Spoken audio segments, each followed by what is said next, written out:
आणि हिंदूंना आधार द्यावा, हे जे संघाचे प्रमुख नेते आहेत इथे बसून पत्रकं काढतायत हिंदूंच्या सुरक्षेविषयी, सांगा प्रधानमंत्री मोदींना धोरणात्मक निर्णय घ्या बांगलादेश संदर्भात. मी जे म्हणतोय ते योग्य आहे. या देशातला हिंदूंना जर सगळ्यात जास्त धोका कोणापासून असेल तर तो भारतीय जनता पक्षापासून आहे. गोधरा कोणी केलं? साबरमती एक्सप्रेसला आग कोणी लावली? अशा अनेक प्रकरणं मला सांगता येतील. कोणी काय केलं, कशासाठी केलं आणि त्याचे परिणाम आज देश भोगतो आहे. या देशामधला धार्मिक एकता संपलेली आहे.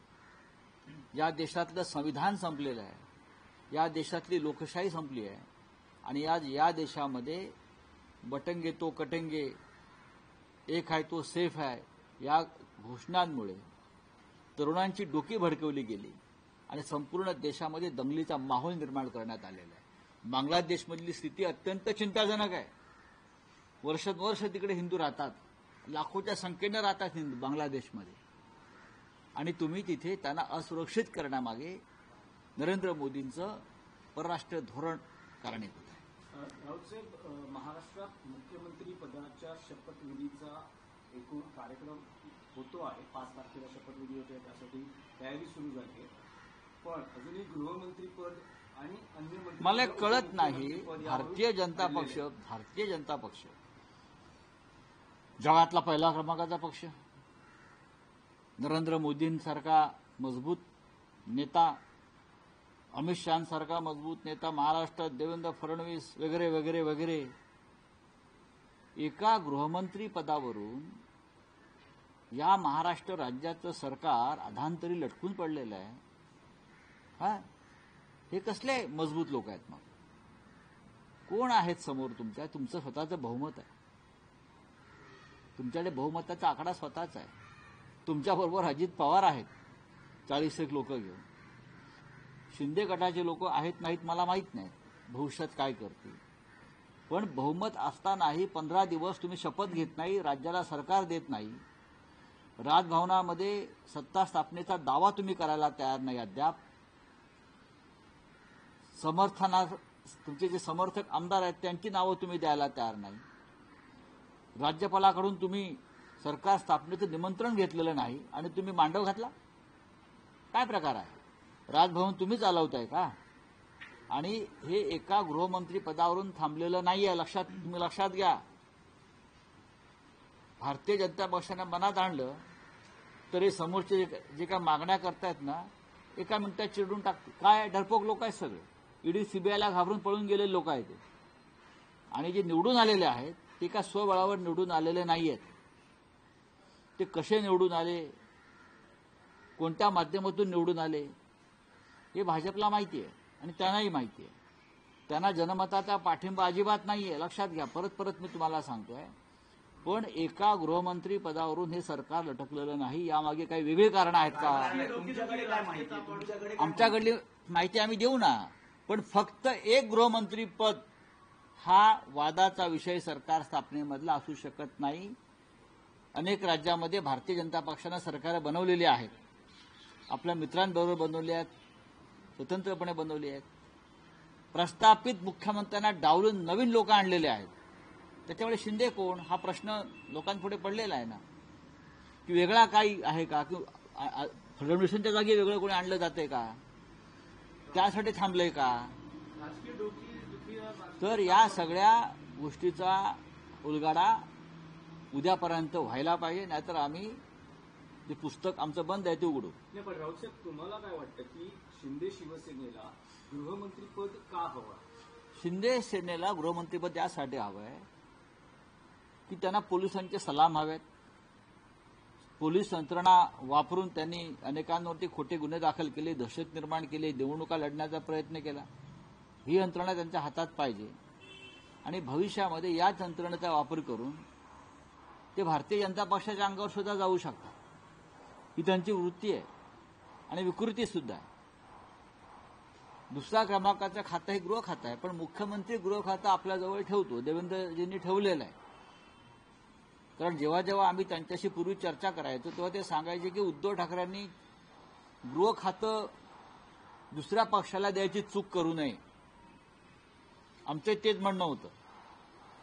आणि गृह खातं विधानसभेचं अध्यक्षपद त्या काळात ते संवेदनशील विषय होते, त्यांच्यामुळे आमचं सरकार पडलं, आता पडलं नसतं. कसले डोके असतील तर डोकेदुखी होईल ना.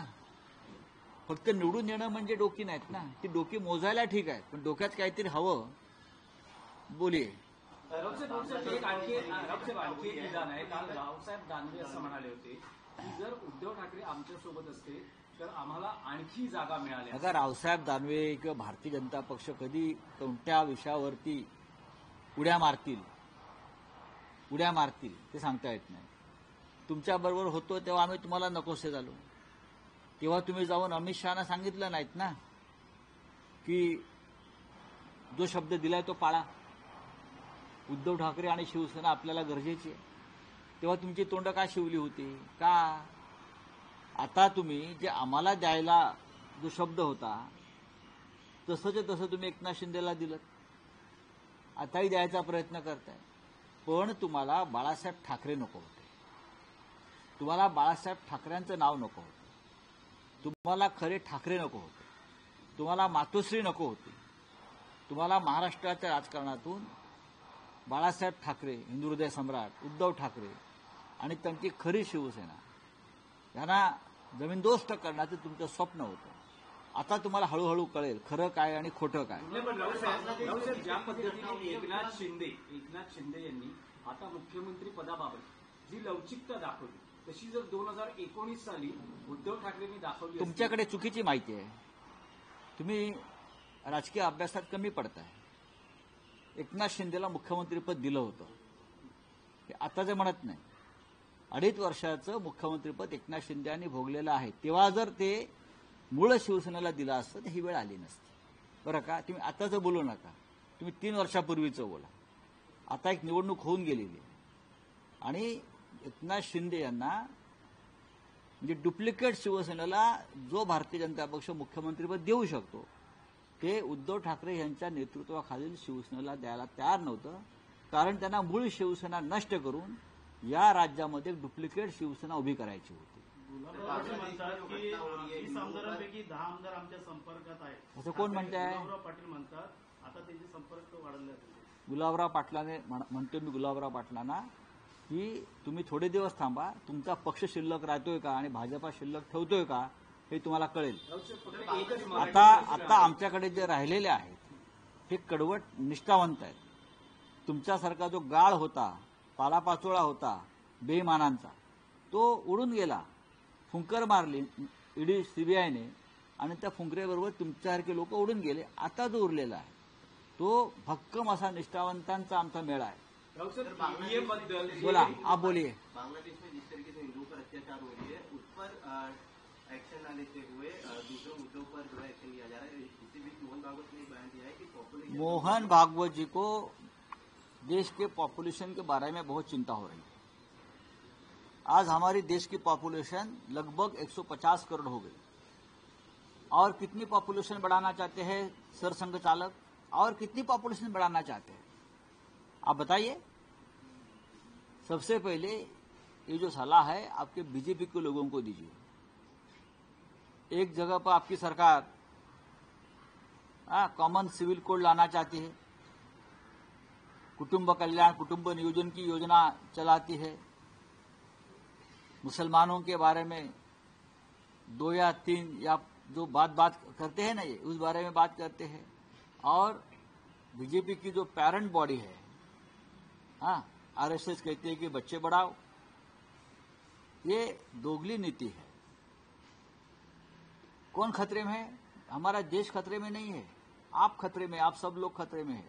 150 करोड़ पॉपुलेशन होने के बावजूद आप लोग बोलते हैं कि पॉपुलेशन बढ़ा है. रोजगार है आपके पास, रहने को घर है आपके पास, आपकी सरकार दे रही है, नौकरी दे रही है, किसानों को दाम दे रही है, एजुकेशन फ्री है क्या, महिलाओं की सुरक्षा हो रही है क्या? उस बारे में सरसंघ चालक क्यों नहीं बात करते? बच्चे बढ़ाओ, ये खतरे में, वो खतरे में. देखो, हमें सरसंघ चालक के बारे में हम हमेशा अपना एक आदर व्यक्त करते हैं कि ठीक है, बुजुर्ग आदमी है, अपनी विचारधारा है, हम मानते। लेकिन नरेंद्र मोदी जी को बताइए, बांग्लादेश में हिंदू खतरे में है,